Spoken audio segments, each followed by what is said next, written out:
All this work is flawed. What up, man? It's Lil Scotty Smack Shay Sean McDonald reporting to you live and direct from the bathroom, creating a YouTube channel out of the bathroom. If you ain't know, then now you know, bro. We back at it again. Shout out to Quake, man, and Classified.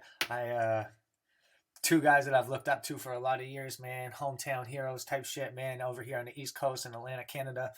We got a very small knit rap community, so the people that are in it, you know what I mean, and the people that have made moves and are doing things are very influential to me, man, because there's only a few of them, and I look up to them, and I respect the shit out of them, bro. And Quake is going to sit here and tell us the story behind Small Talk with Classified, which is a record that him and Classified did. It's been years and years and years and years in the making, so I'm excited to hear the story, bro.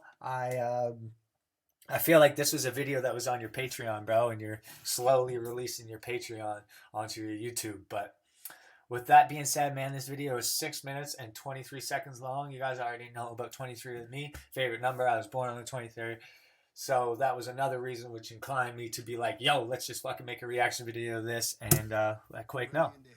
If you guys are fucking new, click subscribe right now. If you're not, bro, I love you guys and thanks for watching. From a young age, because my babysitter's sons, I remember just being really into hip hop from a young age because my babysitter's sons, they exposed me to a bunch of different albums and tapes. They had an extensive collection.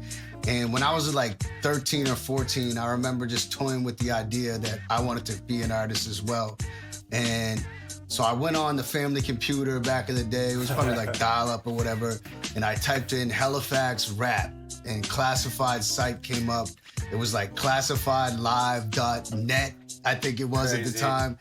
And on the front. Bro, the first time I saw Class was at Harbor Station, March 26, 2005. The Game concert. He opened for Game. And I was like, yo, bro, it's funny that he has a Fat Farm logo here, bro. He was wearing Fat Farm sneakers, bro. And I remember looking at Class like, yo, he's got Fat Farm sneakers on, bro. And it's such a small little thing, but it was like, yo, these guys are like us. Like, I never had no Fat Farms, but I know people that had them and shit, and like I seen them all the time. It was just a weird thing, bro, to me, and it made it seem like it was possible. So let's go.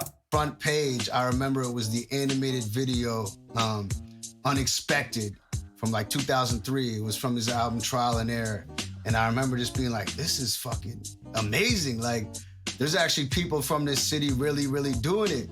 And so from that point on, I was like, okay, if this rap thing is gonna be my dream, like, I gotta meet this guy because he's obviously already got it figured out, so maybe he can like point me in the right direction or whatever.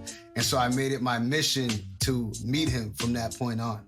So after I was introduced to Class's music through that website, I started digging around. I love how you're like, I made it my mission to meet him. And I'm like, there must be more artists here doing their thing.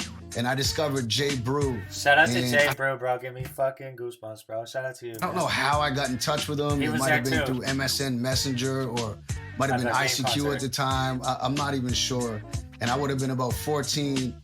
And I asked him to do a feature, and Brew agreed to produce the song and to also do a verse on the song. The song was called One Hand. We can live together. Nova Scotia artist that paved the way. Y'all know it's Classified's, J. Brews, and Special K's. Yo, step this way to hear a dope MC. I spit this shit for real. How it's Highly famous, bro. Fuck, bro. I'm a hot rising artist. You ain't close to me. I'm trying to get released May 21st, 2004, bro. Shit up there so people notice me. Sending demos with the cats so they be knowing me. Just hoping for the best. Stay focused, G. It was me, J. Brew, and Rocky Ninja did the hook, a reggae artist. So anyways, he's like, yeah, I record at Classified spot. So I'm like, oh shit, I'm gonna get to meet two of these guys in one day. So he's like, all right, meet me there at noon. So we got on our bikes, me and my boy Pudge, who I used to rap with, and we biked down to his house. It was like a 20-minute bike ride. He lived down on Almond Street, I believe at the time. And I remember just coming to the door and Class being like super confused, like, looking at us like, what do you guys want? And I don't think he realized that the people coming to record were that young. So anyways, we did this song that day, and that was the first introduction I ever had with Class. And I just remember not wanting to go home. I'm pretty sure they wanted me to leave, but he like brought the mic out of the booth and I was freestyling. We freestyled for hours. And then eventually he's like, you guys gotta go. And we stunk like weed. We were paranoid that our parents were gonna think we were smoking weed. So I remember he just hosed us down with cologne, like mad sprays. Classic, the Axe, bro. And we got on our probably bikes before the and Axe drove back to days. Fairview. I think there's a misconception that it took a long time for me to get on a song with Class. If you go back to the Facts 4 album, that was a group I was in. Him and Mike were on a song with us on that.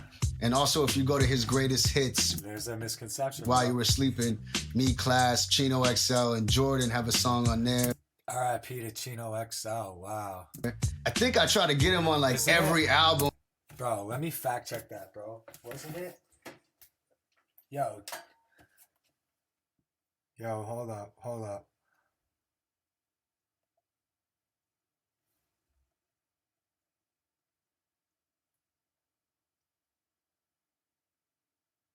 No.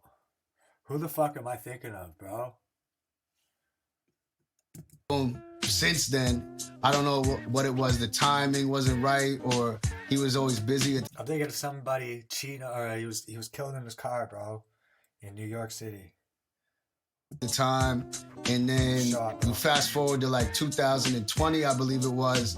I got to jump on the Super Nova Scotians. He asked me to do that, the Posse cut, and then this is my 7th album, 2021. I'm like, man, I need a record with just me and you. Like every song we've ever did has had mad people on it, or at least a couple people on it, and I want to sit with just you. See, that is the realness of like, there's no Quake and Class song, but now there is. And collaborate from the ground up and see what we can do on a song. So I remember one day he was recording the rap shit song he has with Dax and Snack the Ripper.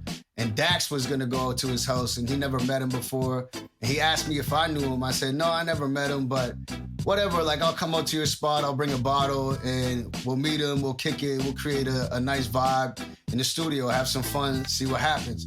So Dax came in and he did his verse within like 15 minutes, then had to leave to go to his show. So it's just me and Class sitting there with like a big unopened bottle.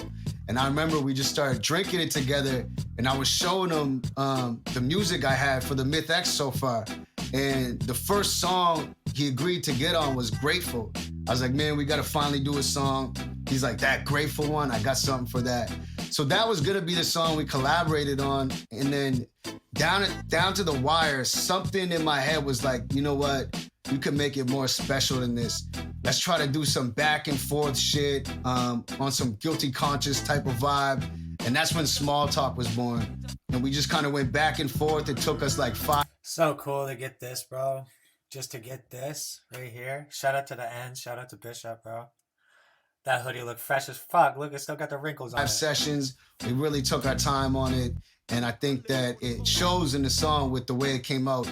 And I'm much happier that, we chose to build a song from the ground up rather than just him jumping on a It's crazy that you got footage like this, bro. verse I love it. of a song that I already had done, That's Yeah, awesome. so honestly, this was the track I've been waiting to make with Class since I first met him as that 14-year-old kid.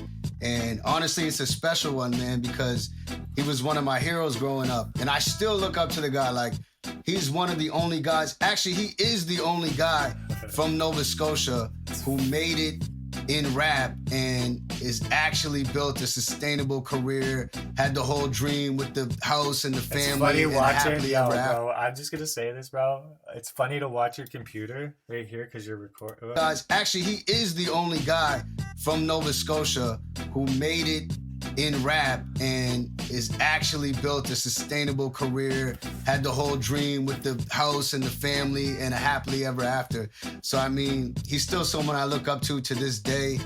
And yeah, man, it's a special record after all these years and all these times we've been through, from being on tour to being out there. My first stage dive was courtesy of Classified too, bro. We've been through, from being on tour to being out there, recording to all the years to finally have a Shout out to the Sea Dogs, bro. recording to all the years to finally have a track that embodies that entire experience in one song is special, man, for sure. Official video, when? It's special, man, for sure. 4:30, bro. 2 days.